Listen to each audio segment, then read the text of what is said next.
Hey everyone, this is Charlie Shrem, and you're listening to Untold Stories. This is a show where we dive deep into the lives and personal histories of some of crypto's most influential leaders and find out how the crypto movement truly came to be. Let's dive in. In April of 2013, a podcast launched, and it was one of the first podcasts, it was actually one of the first mediums with content to talk exclusively about Bitcoin in a somewhat professional way. And this was called Let's Talk Bitcoin. There was the host of that show who went on to become one of the most famous people in our industry. His name is Andreas Antonopoulos, and he joined me on Untold Stories today. What an amazing, amazing episode. Andreas has written so many books. His first one, Mastering Bitcoin, that was published by O'Reilly Media in 2014, is widely considered to be the best technical guide ever written about Bitcoin. And this textbook about Bitcoin is on the shelf of almost every Bitcoin developer I know. His second book, The Internet of Money, unveiled the why of Bitcoin. Same reason why I'm doing this show. We want to talk about why Bitcoin is important. That book became a bestseller on Amazon. Now, Andreas became this Sherpa for Bitcoin, but also for Ethereum and living in the multi-blockchain world. We talked about a lot of subjects that people were asking back then, like can exchanges ever exist in the US? We talked about perspective about Bitcoins and milli-Bitcoins, talked about a lot of different subjects relating to the space, inflation, Joe Rogan, and how Andreas really got into the space. Enjoy the episode, guys, and I'll see you right back after the ads. I'm so honored that Untold Stories is sponsored by eToro. eToro is the smartest crypto trading platform and one of the largest in the world, with over $1 trillion in trading volume per year. What I really love about eToro is that the CEO has been around the Bitcoin space since 2012, so they really put their money where their mouths are. US customers, myself included, we can trade the most popular crypto assets, in fact, almost all of the ones that you want to trade, with low but transparent fees. So you actually know what you're paying for everything. And that's really important. So if you're not ready to trade yet, you can practice building your portfolio with the eToro $100,000 virtual trading feature. So you can create this whole portfolio without trading with any real money to see how you'll do. And you can learn all the different ins and outs without using any real money yet. And then once you're comfortable, you can enter the market and start buying and selling crypto for real. Best of all, one of my favorite features is that you can connect with 11 million other eToro traders in the world, myself included. And we can talk trading, charts, and all things crypto. So listen, head on over to eToro.com, links are in the show notes, and build your crypto portfolio the smart way. I want to thank and give credit to the first ever sponsor of Untold Stories, Scott Offer. Scott is a Bitcoin mining consultant, and I really want you guys to check out one of his coolest apps that's free to use. It's a Bitcoin mining profitability calculator that you can check it out before you get involved in mining, or if you just want to learn more about whether mining is profitable and how it works. The website is cryptomining.tools. That's cryptomining.tools. You can enter your estimated uptime and get more realistic profit projections. It includes really cool features like the impact of the Bitcoin block reward halving, which is actually coming up extremely soon. Their API allows you to embed profitability calculators and other live data directly into your own website, all for free. Also, if you're wondering which miner is the most efficient or has the best chance of breaking even, you should try out their interactive hardware comparison chart. So it's a hardware comparison chart, so you can compare all different types of miners for all different coins and tokens, and it's interactive, so you can play around with it.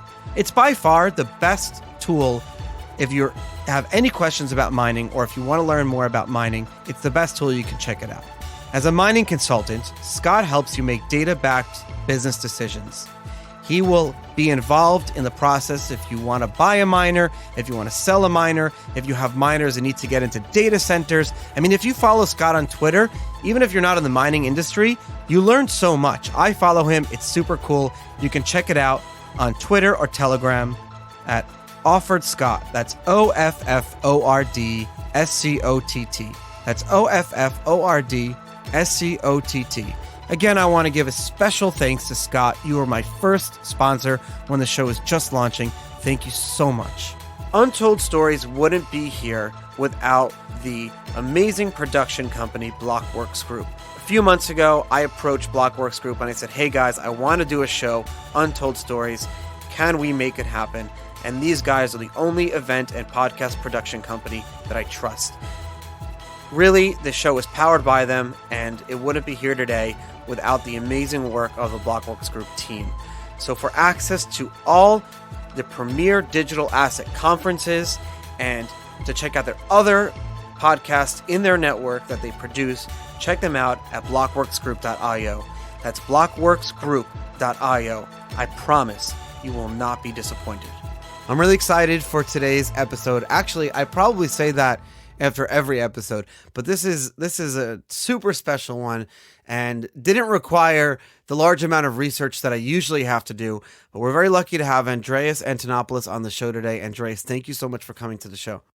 Hello, Charlie. Thank you so much for having me. Andreas, I wanna go back. Usually, I need to introduce the guest and record an intro and stuff like that, and I'll do that later. But I think I'm gonna jump right into it because there's not much of an introduction to be made here. You've been, and I hate to use the term, I hate to use any term that's related to army or military, but you've been like a soldier for Bitcoin for almost a decade. I like to think of myself as a Sherpa. Sherpa! I do all of the carrying up to the mountain, and then everybody else takes the credit. That's actually a really good, that's actually a good point though. No, but the Sherpa never gets the credit. Right. Well, I mean, in all seriousness, I like to think of myself as the Walmart greeter of Bitcoin. I'm the non-threatening guy at the front door who goes, "Hello, folks. Can I interest you in some crypto? We have a special on aisle 4." And you've been doing it for so long, and you've been doing it in a lot of different ways through a lot of different mediums with content, and you've been the message is very firm, and we'll get to a little bit later where there were times where some people on Twitter and things like that kind of came at you and didn't like whatever opinion or message you were putting out, but it doesn't happen often. But let's forget that for a second. Let's go back to 2013 where it all started. Let's talk about episode 1 of Let's Talk Bitcoin. So for those who don't know, Let's Talk Bitcoin was is probably the first podcast or the first real, content medium for Bitcoin going back to 2013. Yeah, it's the longest running show. We are recording episode 420 this week, actually right after this. I want to be on that show, and I want to be partaking in potentially something that I shouldn't be partaking in on the show. No, I'm just joking. But so tell me where the idea of that show came about, and did you realize that was going to be your first foray into Sherpa Antonopoulos? No, I had no idea. So the idea of the show came in the beginning of 2013. I've done all my reading. I've decided I'm in, and I'm very excited about Bitcoin. And now I want to meet other people who are into it in person, so that I can share my excitement. So I find a Bitcoin meetup that's happening in Napa, California. Yeah, I lived in San Francisco at the time, and there's a meetup happening in Napa, California. Was that your first meetup? It was my very first meetup, and I go there, and only one person shows up. Oh, no. Yeah, and I'm like, yeah, well, we're both here. We might as well sit down. It was a diner, I think, and we're like, we'll have steak and eggs. So we sit down to have steak and eggs, and the person who showed up was Adam Levine, who had already started doing and was telling me very excitedly about his... Wait, not the Maroon 5 Adam Levine. I just want to point that, because people are probably listening like, what? Right. Adam B. Levine. I like Adam B. Levine better, actually, to be honest. Yeah, the host of Let's Talk Bitcoin, the founder of Let's Talk Bitcoin. And at the time, he was doing Let's Talk Bitcoin as a daily show. That's how excited he was. and it wasn't working very well because he was completely exhausted from trying to do it as a daily show.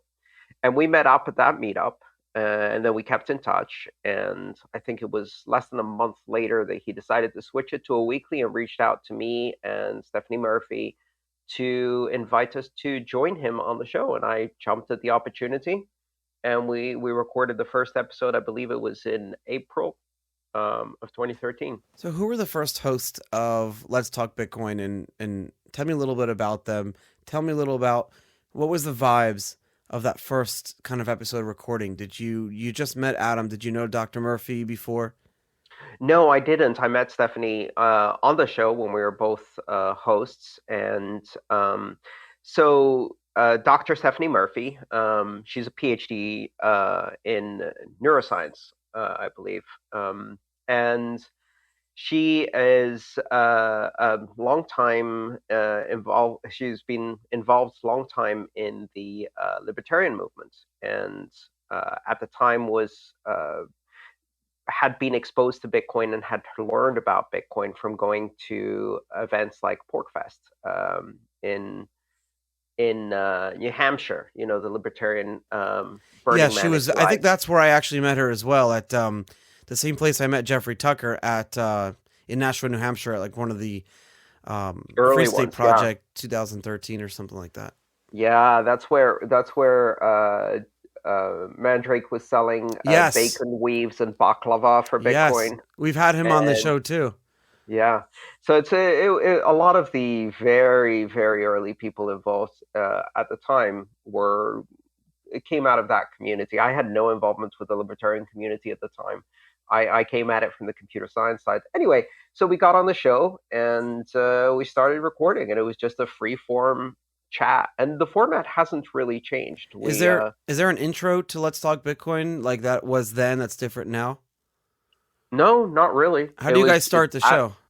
Adam just started talking and say, "Hi, this is Let's Talk Bitcoin. I'm Adam B. Levine, and I'm joined on today's show with Andreas Antonopoulos and Dr. Stephanie Murphy." Okay, so And now let's go back because this could be a fun exercise. So and that's what we do Untold Stories and go back in time to let people know what were the conversations back then, what were we talking about, what were we feeling, and who were we in those years. So I got the show notes here for Let's Talk Bitcoin. So here we go. episode one. Yeah, episode 1. Let's do it. So Wow. all right, everyone. My name is Charlie Shrem, and you're listening to Let's Talk Bitcoin. I'm not Adam Levine, and this is Untold Stories. It's April 23rd, 2013. The price of Bitcoin, actually, what was the price of Bitcoin in April 2013? Probably extremely low. Price of Bitcoin is probably in the dollars right now. It was under, I believe it was just under $100 at the time. I could probably look it up. Yeah, because I remember that summer, I was waiting to celebrate $100 Bitcoin, and it shot straight past and went to 250, and I couldn't even believe it. Hey guys, this is Charlie Shrem from Let's Talk Bitcoin. The date is April 23rd, 2013. Everyone, you need to hold on and just hold. The price just went from $266 down to around $50, and now it's sitting around $100 for one Bitcoin. Everyone, please, we're going to talk to Andreas Antonopoulos today, but don't, hold your Bitcoin. We're going to see Bitcoin over $200 again soon. I'm telling you, it's going to happen. So now Well, that, sorry? we never really talked about price, though. That's the thing. I mean, we never really talked about price. And I think that's been one of the consistent things about the show and everybody involved in that is that we mention the price every now and then. We giggled about all of the excitement that was going on and the craziness, but we never really focused too much on the price. But but you definitely, like, if there was a major, if the price was really just going down, you must have known that as you're recording, you're going to be having to like hold people's hands and sherpa them across the difficult parts. You know what I mean? Not really. I mean, Really? at Okay. that time, I think none of us really had any degree of strong faith that that this experiment was going to succeed. What we were interested in is why Bitcoin is a political experiment and a technology experiment that interests us. And the financial aspect at the time was relatively subdued. None of us really expected it to do crazy things. It So wasn't until November of 2013, when it did a massive run up to about 1200, that the attitude in the entire space changed. But I think for all of us, it was the excitement of the technology and the politics. We talked a lot about politics and technology. you did talk a lot about politics and technology. So let's kind of jump right into it. So these were the show notes, and this is what was being talked about. These were topics in April of 2013. So what is FinCEN, and why is it the biggest threat to Bitcoin?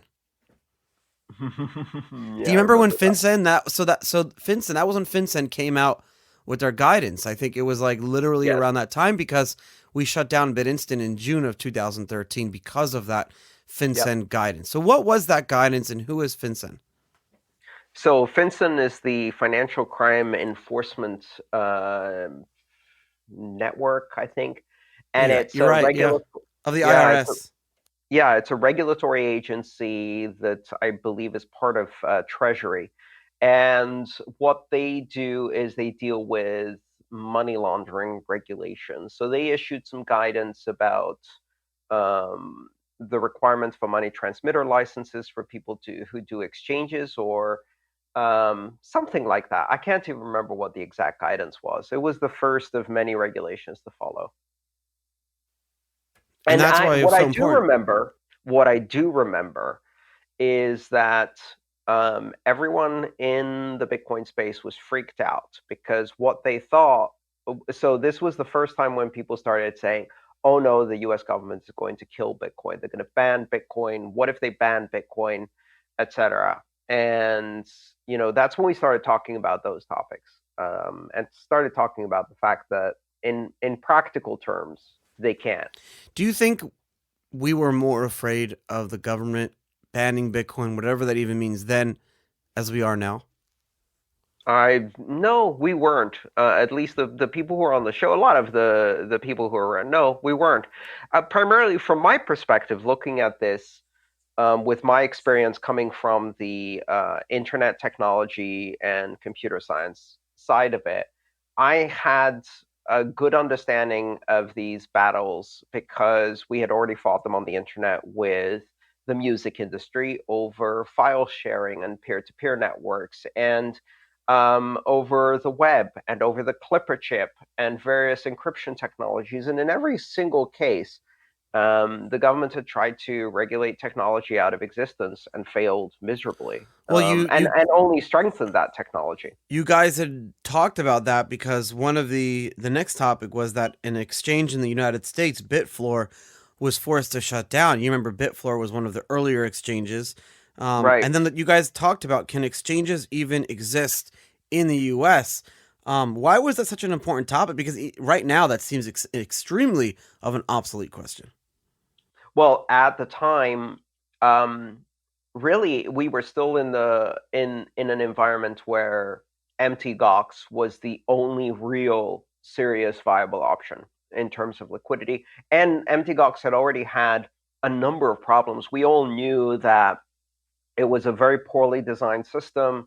Every time the trading volume went up, the latency would shoot through the roof, and people's trades wouldn't go through. That's an Um, understatement. yeah, it kept crashing.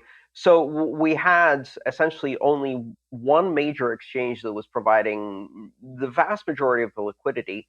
And one of the big concerns at the time was, look, if the regulators keep pushing the way they're doing, all they're doing is they're pushing users to use exchanges located outside the US, which exposes them to greater risk, um, than if they used one here. So we were hoping that eventually the environment would change and we'd be able to see exchanges in the US. But at that point, it didn't seem likely. Well, it seems like they were. It seems like what has happened, and tell me if I'm wrong. I know you're very active and you talk to a lot of people, and in a lot of different jurisdictions around the world, and especially in the U.S. and California, Wyoming, and New York, and you probably speak to a lot of the companies. But what was the worry then is a little bit different now. So then the question was, can exchanges exist in the U.S.? And then we thought that, and what was spoken about is that the United States would become like a A no go, backwater. a backwater for crypto, and then it would Yeah. be, or for Bitcoin. I don't like to use that term. I don't like to use the term crypto when you're defining things back then, because that term didn't really exist until, Yeah, it was only Bitcoin at the yeah. time. So for Bitcoin, so I mean, um, but then, and so I guess my first, I'm going to ask like you a 2 or 3 part question. So um, one, we were talking about Bitcoin, eventually becoming all over the world, and the U.S. becoming a backwater. That's still being talked about now, but it hasn't happened yet. So, one, do you think that that will happen? But I guess I'm going to invalidate my first question with my second question and say that I think what has happened over the past, at least 3-4 years is that instead of the message, and what's happening is, will the United States become a backwater? It seems like it's becoming more state by state, and the government is kind of taking a step back a little bit, and kind of letting, like, similar to like how cannabis is regulated in the US, and it's like, let each state figure out what they want to do. And so some states are like super like, come here, we want you, and some other states are like, fuck off, we don't want you at all. Pardon.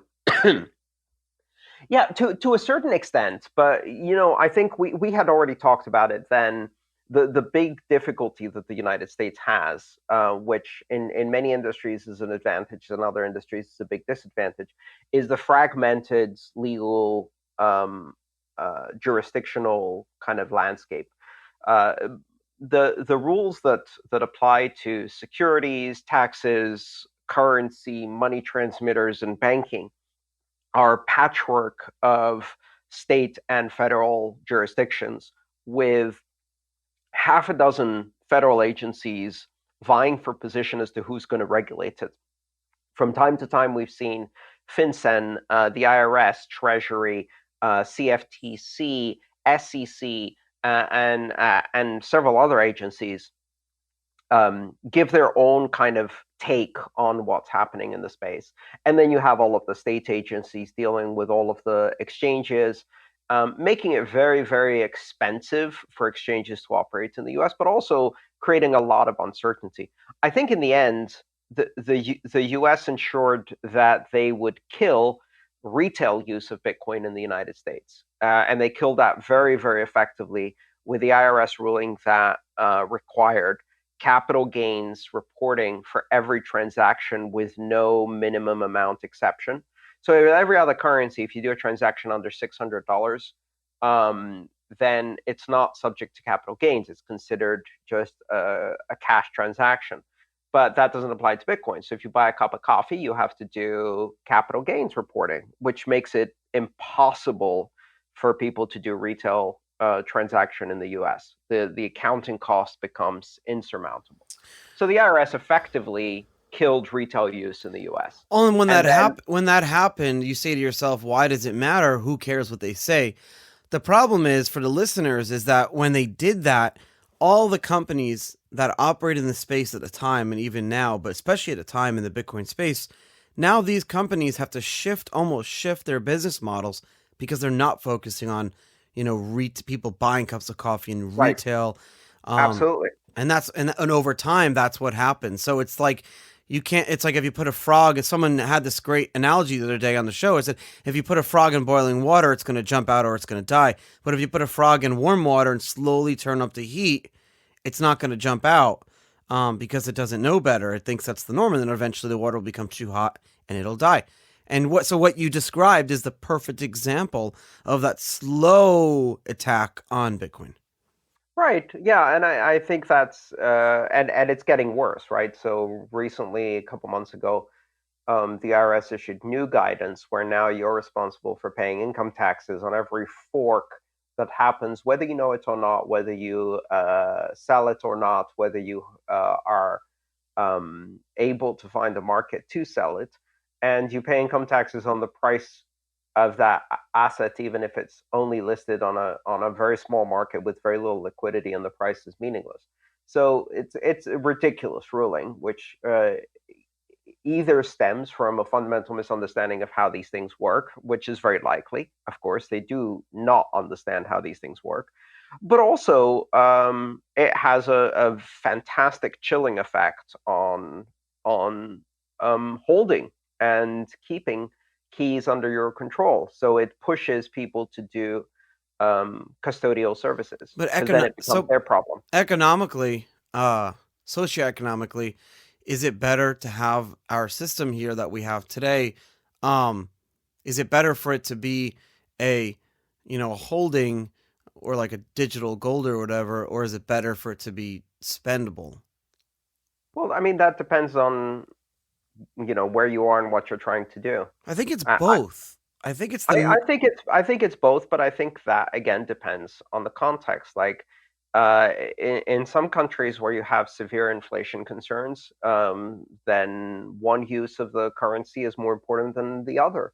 But there's no universal value here. It's not a matter of this currency is a store of value. It's a store of value for some people in some places, and it's a medium of exchange for other people in other That's a places. very good point.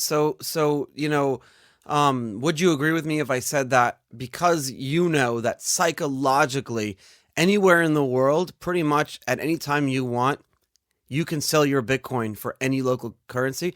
Now, you may not be actually doing it, but the mere fact knowing that you can allows you to know that, hey, I'm going to hold on and I'm going to save this thing.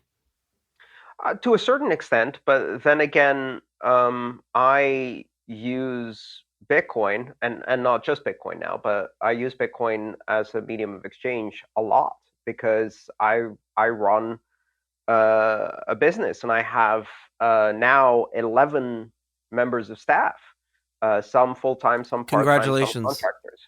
Yeah, thank you. We've gradually built it up so we can extend the reach of the educational material that I produce. And a big chunk of my employees get paid in a mixture of fiat and crypto. And I get paid for the work I do in a mixture of fiat and crypto. So I have crypto cash flow. It comes in every month, it goes out every month. And I manage crypto accounts just like I manage my fiat bank accounts. And to me, it's very much a medium of exchange. In fact, in many cases, it's the only effective way I can pay people who are in other countries without massive delays, risks, and fees. So, for me, it is a medium of exchange and a store of value. I'm so honored that Untold Stories is sponsored by eToro. eToro is the smartest crypto trading platform and one of the largest in the world with over $1 trillion in trading volume per year. What I really love about eToro is that the CEO has been around the Bitcoin space since 2012, so they really, really put their money where their mouths are. US customers, myself included, we can trade the most popular crypto assets, in fact, almost all of the ones that you want to trade, with low but transparent fees. So you actually know what you're paying for everything. And that's really, really, really important. So if you're not ready to trade yet, you can practice building your portfolio with the eToro $100,000 virtual trading feature.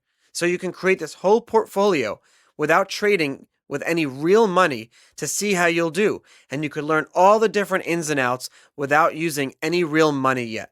And then once you're comfortable, you can enter the market and start buying and selling crypto for real. Best of all, one of my favorite features is that you can connect with 11 million other eToro traders in the world, myself included, and we can talk trading, charts, and all things crypto. So listen, head on over to eToro.com, links are in the show notes, and build your crypto portfolio the smart way. I'd like to thank my sponsor of Untold Stories, Scott Offord. Scott is a Bitcoin mining consultant and provides managed miner hosting services in Texas. If you need to get at least 25 megawatts of miners online in the next 3 months, Scott wants to talk with you right now. Contact him on Telegram or Twitter at OFFORD SCOTT. He's offering an all-in rate of 6.5 cents per kilowatt an hour. Wow, that's like super cheap. That's like electricity cost in the Arctic, where things are automatically cooled because it's so cold. So he's offering 6.5 cents per kilowatt an hour without any capex required. Or if you commit to $170,000 per megawatt up front, he can get you a rate of 5 cents per kilowatt. Am I reading that right? 5 cents per kilowatt? That's unbelievable. Scott can get your first 25 megawatt hashing within 16 weeks from the date of signing. All the infrastructure, power lines, substations, water lines, and buildings are fully owned by the hosting company. By the end of March 2020, they will already have 150 megawatts online in Texas. This is such a super cool ad to record because my listeners are learning about mining now. Like this is really interesting. I didn't even know half this stuff before I met Scott and he started sponsoring the show.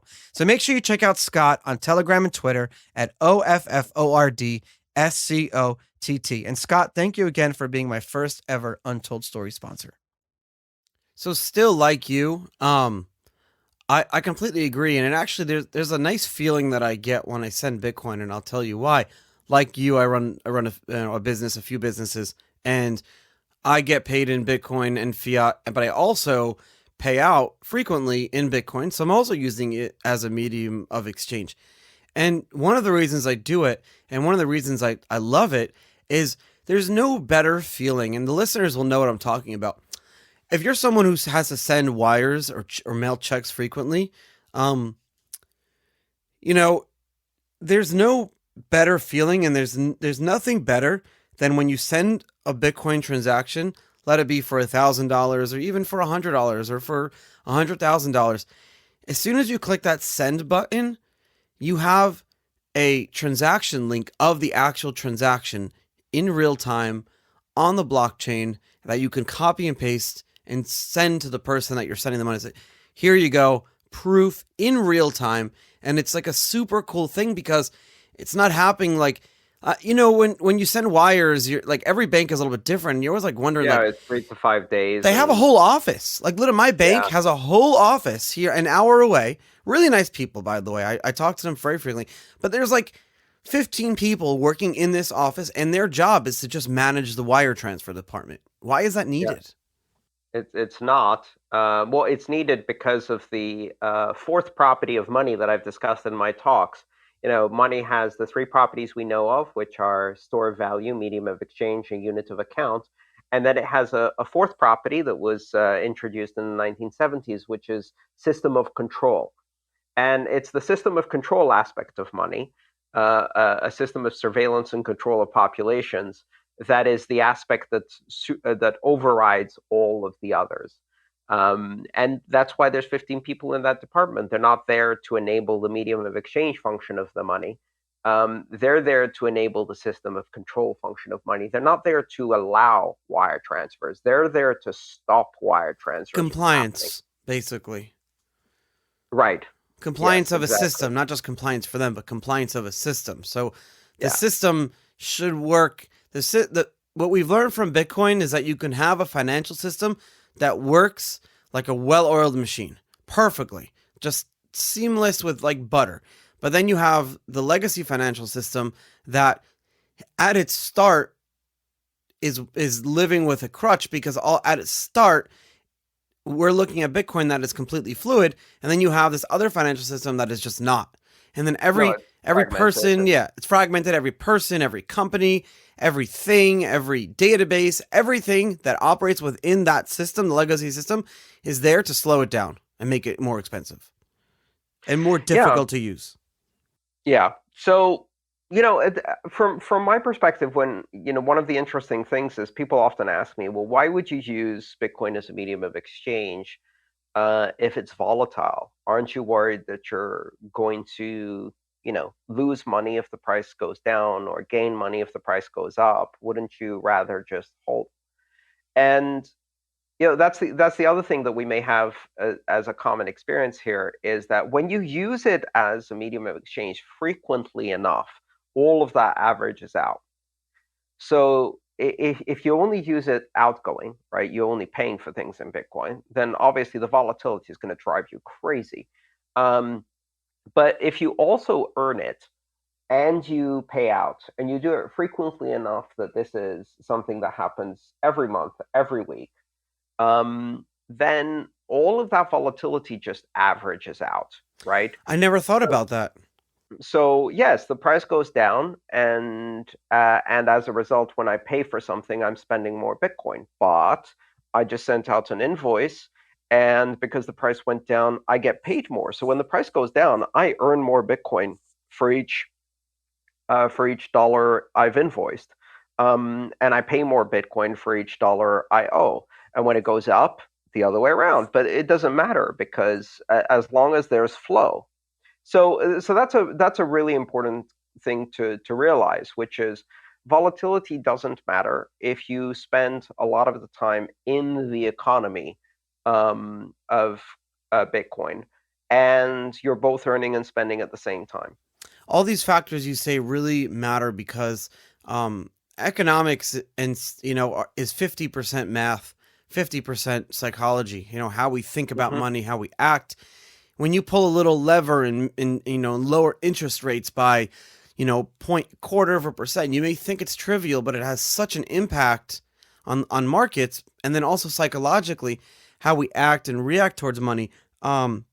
It's funny that you actually bring that up because going back to the show notes for that first episode in April 2013, one of the questions you asked was it's all about perspective when we break down switching from Bitcoins to milli Bitcoins. Now, why were you Right. talking about, like moving the decimal point or calling it milli Bitcoins or Satoshis like we do now? Sats, Sats is growing and Sats is a big thing because that's big, but Bitcoin's at $8,000. Back then it was at $50. So why were you talking about millibitcoins back then?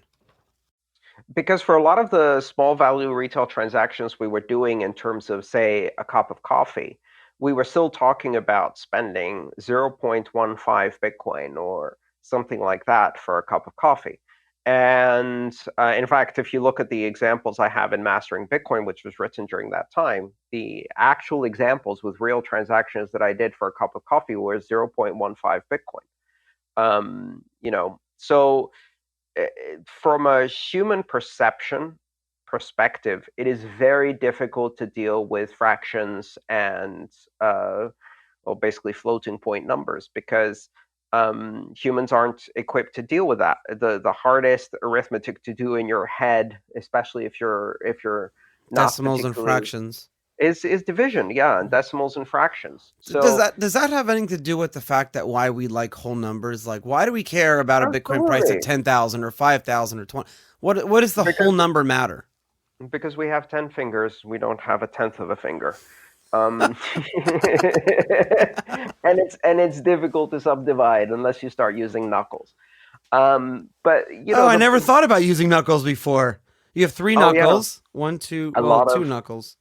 a lot of cultures use knuckles when they count on their How fingers. many knuckles do I have technically? Is that considered a knuckle, the thing under my nail, or is it just the middle one? I think we You need to you listen have to the two per knuckle finger. podcast. Okay, two per Yeah. finger. So the thing about fractions is it's very difficult for people to compare fractions. It's very difficult for people to reason in fractions, and it's often confusing. So we were talking already at that point as to how you should be saying 150 millibits for a cup of coffee instead of 0.15 Bitcoin, and it makes a lot of sense. If you've lived in a country where they have a currency where they have lots of zeros, I remember when I used to travel to Italy in the 80s with my family, and a cup of coffee was 5,000 lira or 1,500 lira. And that was perfectly understandable and comfortable, right? To reason in the. It got difficult if you wanted to buy a house, of course, because then you're looking at, billion lira for a house. But for day-to-day purchases, very, very reasonable. Wait a minute, And wait a minute. Sorry to interrupt you. So right now, like we have very little zeros in our money. You have a dollar, $10. No one uses like $1 anymore.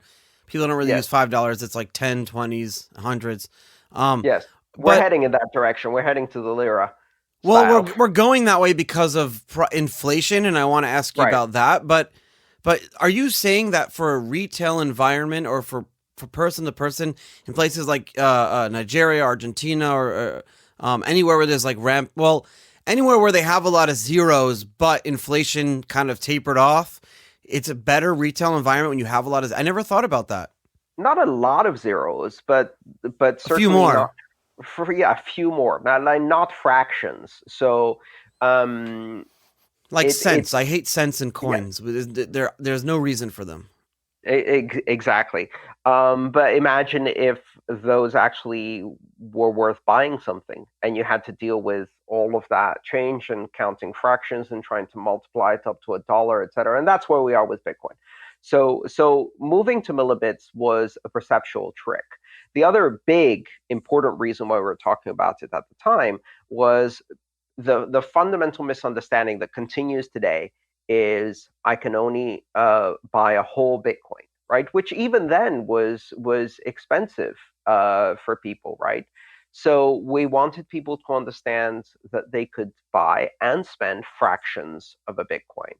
I even have a T-shirt with that meme on it because it's such a common misunderstanding that people need to really It still is, by understand. the way. Yeah, so the you can buy a fraction of a Bitcoin is one of the T-shirts I sell because it's one of the memes I'm trying to help people understand. When I Uh, it's very important to make these perceptual shifts because otherwise it looks expensive. Now, if you're involved in finance and investment, then you look a share of Berkshire Hathaway. I don't know how much it is right now, $150,000 or whatever it is. But most things, You can't buy uh, a fraction of a share unless you're buying it from someone who already owns. So the way yes, these like Robin Hoods and whatever allow you to buy fractions of shares of companies is because they themselves are buying that share and then issuing you a fraction of their own share. right, exactly. But so that perceptual mistake is common, especially in Bitcoin. But there are a And lot of and mistakes. the fact of the matter is that Bitcoin doesn't exist. Bitcoins don't exist in Bitcoin. There are only sats. Satoshis is the only unit that actually exists. If you look at the code, if you look at the network, if you look at the transactions, if you break down the numbers inside the transactions, there is never a Bitcoin unit. Why A don't you Bitcoin why unit don't you is go further artificial. though? Go further in that and really tell us that even that is you're like kind of watering it down a little bit. Really, like Bitcoins don't really exist, isn't it? At It's all unspent uh transaction inputs. outputs. Yeah, Yeah, exactly. yeah. It's literally inputs, millions of inputs and outputs, and eventually if you have enough of unspent inputs coming in, you can that there's value to that because there's because however many sats that is or whatever it is. But I mean, you don't actually own, and I'm surprised we've never made this case before. We've never gone to the government and say, like you don't actually own Bitcoin. You don't own any Bitcoin. That doesn't exist. Um, but I wanted to Well, I ask. mean, it doesn't really matter as a legal argument because I wish it was, but I that's wanted to ask splitting you. hairs. I wanted to ask you about inflation, because you talk about things that we don't understand, and you're right. And financial literacy is one of those things that up until Bitcoin even existed, most people never really talked about. And just like the printing press, no one ever needed to know how to read and write until the printing press was existed because the books back then were only Bibles until Bitcoin came out and 2008 came along when we had what they call the Great Recession. People didn't really care about financial literacy. But still, even till today, inflation. American people didn't care That's a about good point. financial literacy. I I grew up in. apologize. I grew up. No, I'm just saying it's a matter of perspective because in Greece, growing up through recessions and inflation, or if you talk to an Argentinian, they learned very early on. You spend pesos, you save dollars. They learn the fundamentals of inflation. You learn not to trust banks. You learn what a devaluation is. I remember all of those things when I was a kid, learning those the hard way, of course. And until 2008, the last time there was something like that happened in the U.S. was, 1929. So most of the people who remember those lessons were very, very old, and nobody listened to them. I just got a voicemail from a random number saying that there's fraudulent activity and I need to call them back because the matter is going to go to state court and then they're going to take my house and I'm going to get arrested. Yes, there is fraudulent activity, and it's that text message. Okay, so inflation. So can you explain it to us as if we don't understand? And I'll tell you why I'm asking you a very basic question. There was a poll that I just read the other day, and they asked Americans what is inflation, and they asked some other questions. And the poll came out, and it's like I forget the exact. It's like 80% of Americans can't It's even more higher than that. Can't properly explain inflation. And what scared me the most was that they think most Americans think that inflation is a product of the government and it's something that just is and it exists and the government should control it and the fact that things cost more next year and the year after and the year after that is a product of the world we live in and it's we have to live with it. Well, yeah, I mean, Keynesian economics has become absolutely dominant. What's even more shocking is that many of the regulators and economists believe the same thing. Now, I'm not an economist, so I'm not going to go and argue against that. But there's a difference between purchasing power per se and monetary inflation. And I think that's another big thing that people don't understand. Purchasing power, loss of purchasing power is a result of monetary inflation, not the other way around. And when people can't afford to buy the same things with the same amount of money, but it takes more money to buy them, that's a reduction in purchasing power, right? And people are familiar with that. They understand that things getting more expensive means you can't buy the things you could before. What's interesting is people don't often relate that to the fact that that doesn't happen to all goods. So if you ask people to define the opposite, which is what is deflation, they get even more confused. But if you said, hey, you know how buying a camera or buying a basic phone or something like that got cheaper every year?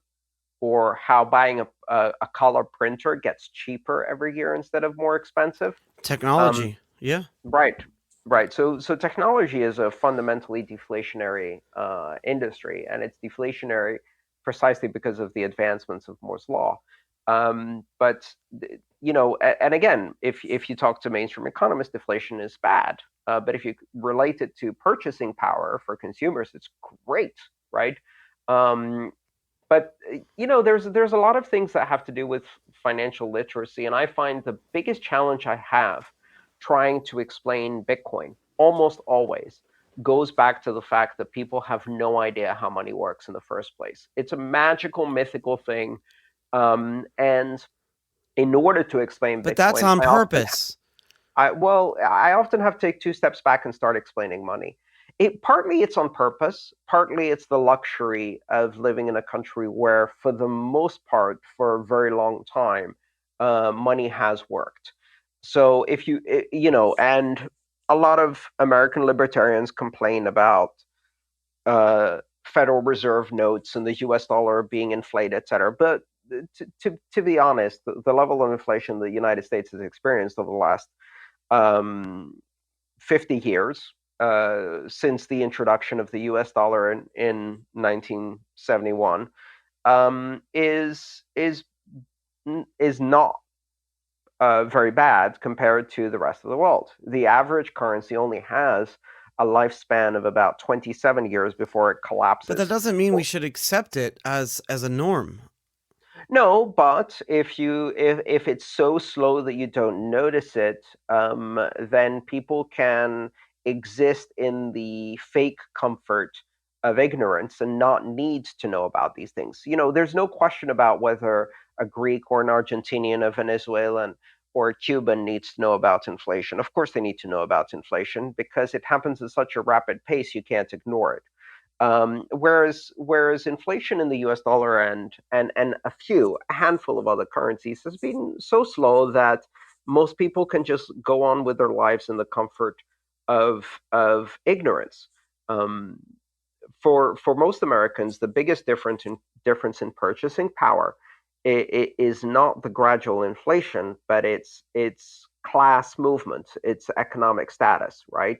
So if you can move up the economic classes and go from being lower middle class to upper middle class, you can change your purchasing power much more dramatically than the very slow inflation that you don't even notice. That's a good So point. it shifts the attention completely. That's an interesting point, and I think that um, not I like when things are not manipulated. Well, not that my opinion matters like that, but you know what I mean. Like, Yeah, when things are not manipulated, there's more. It's more fair across the board. sure, absolutely. But again, it's one of those weird one of those weird artifacts of freedom and relative stability is that you can be unconcerned about politics, you can be unconcerned about economic issues. And that's a You can just luxury we have. Yeah, you're right. Yes, exactly. It's the luxury privilege. Of course, it's a very dangerous privilege and luxury because if you do it long enough, eventually things go so badly that you do notice, right? If you distract yourself and pull yourself out of politics. I mean, when I first came to this country, I had friends and family explain to me very patiently that in American culture we don't discuss religion and politics. At the dinner table with friends at work. I'm like, so what do you discuss? Like sports. Oh, well, I can see why you have problems with religion and politics then, But I have a because question for you because you about don't that. discuss them. Like when I grew up in Greece, that we always discussed those things at the dinner table with our parents, with our friends, and they had very very loud arguments that were completely friendly in nature. And the point of that was to constantly challenge each other intellectually and learn and evolve thinking. And when you stop doing that, you stop getting involved in the governance of your country, and that's not a good thing. I wanted to ask you though, don't you think that like use Greece for example? Don't you think that Greek politics moves slower and more inefficiently than American politics Oh do? my Or God, no, really? no. Okay. Oh, Greek politics, like Italian politics, like many other countries where you have a lot more of that discussion, is a bubbling cauldron of activity and intrigue and back and forth and The coalition media governments doesn't that don't portray it last. that way. What Well, media? I feel like if I read The Economist or whatever, or any something Uh-huh. that's as central as can be, um, they make it seem like European politics. Yes, it's a cauldron and there's so much activity, but like you don't need to do three elections in the course of 6 months, and which they're constantly doing, and coalitions are breaking, and governments are never formed, and you go half a year without a country even having an administration, or at least in American politics. Well, before Trump, at least it was somewhat like stable and middle of the road. But I feel like we do as Americans do discuss politics. I don't know. I grew up in a house, but Maybe. just like you, I'm an immigrant. My Yeah. family came from a place where you discuss politics too. Mm. I think that's the primary reason. And of course, and I don't think that politics in the United States is stable. It's just that there's a lot of apathy among the electorate because people assume, rightly so, that the system is rigged in such a way that you can't make change, that you can't change anything, that you vote for red Goldman Sachs and you get a pro-war, pro-bank, pro-corporation conservative government. You vote for blue Goldman Sachs, you get a pro-war, pro-bank, pro-corporation conservative government. So what's the difference? There is no difference. Effectively, there is no anti-war, anti-monopoly, anti-cartel, anti-corporation, anti-big business um, political party in the U.S. And so that's the big difference. You have the Overton window in American political speech is so narrow. I never heard that Yes, term before. The Overton window. I'm googling it. Yeah, the Overton window is a political philosophy about what the acceptable range of debate is, what is Oh, considered interesting. mainstream, and it's so narrow in the U.S. that you can say all kinds of things, but if you challenge any aspect of I like to call it PC culture, and PC stands for patriotically correct. So you can say whatever you want as long as you support the troops and support war and intervention everywhere in the world and believe in spreading democracy with bombs. Then you can say whatever you want. But if you challenge those things, if you say, oh, we should dismantle the Department of Homeland Security, we should dismantle the Department of Defense and shrink its budget by 90%, then you're crazy. You're outside of the political norm. There's no question about it, and that's stable politics in the U.S. But hey, perhaps we've gone on a tangent and want to get back to Bitcoin. True story. In 2014, you authored the groundbreaking book "Mastering Bitcoin" by O'Reilly Media. Not only was it widely considered to be, and still is the best technical guide for Bitcoin, but it was also one of the first books published by a real publisher that talked about Bitcoin. And so I want to ask you about that book. But then you wrote a second book called "The Internet of Money," and you wrote about the same reason why I'm doing this show is the why of Bitcoin. Why is it Yeah. so important? And became a bestseller on Amazon. And in those days, it was the conversation was like 95% Bitcoin. There was like Purecoin, Namecoin, and some other stuff, but it was 95% Bitcoin. And then over the Yeah. years, Ethereum launched, and then there were some others. Um, you wrote a book, Mastering Ethereum, and there Hmm. were some crypto Twitter personalities that didn't like that you were starting to embrace this multi-blockchain universe. What do you Hmm. have to say to that? I mean, I think people misunderstand the purpose of exploring technology and reasoning and thinking and learning about technology. And they assume that this is about an investment proposition.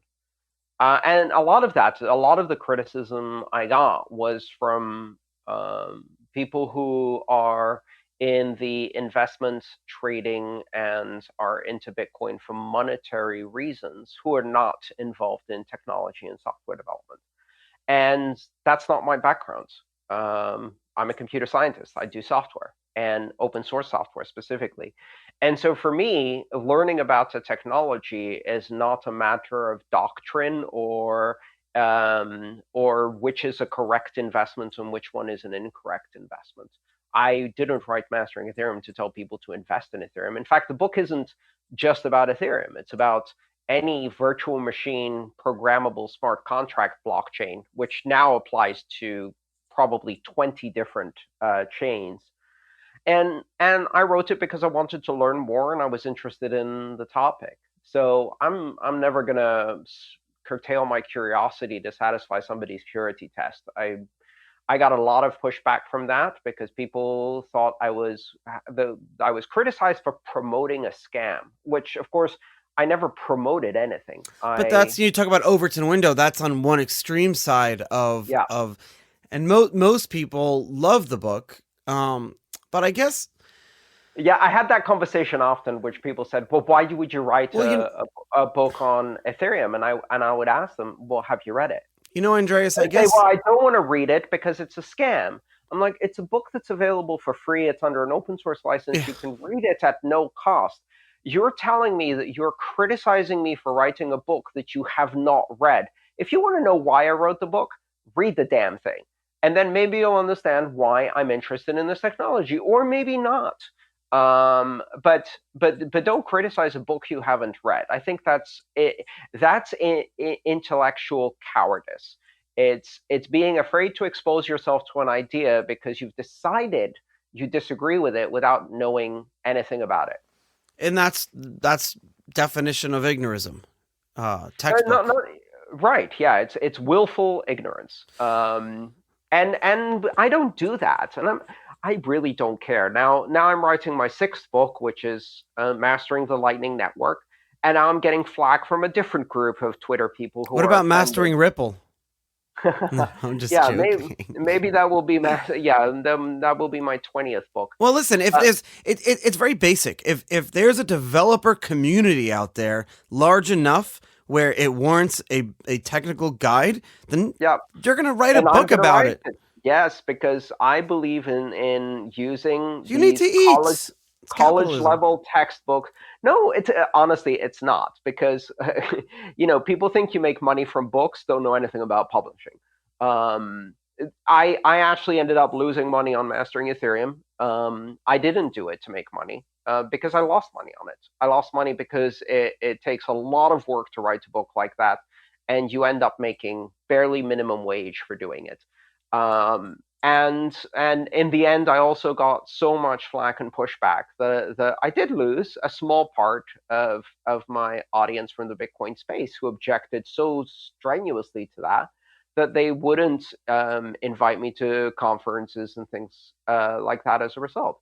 But what I got from it was knowledge, and that's what my entire career has been about, and especially in the Bitcoin space, it has been about pursuing knowledge. So I write these books because I think they're one of the best ways to educate tens of thousands and then hundreds of thousands and then eventually millions of developers. It's about scale and leverage. I can't teach every single person individually, but if I write a book like Mastering Bitcoin, which by the way has now sold close to 30,000 copies. Wow! Um, and Congratulations. Thank you. and it's been downloaded another 100,000 times. It's now being published in 17 different languages around the world. That trains hundreds of thousands of developers.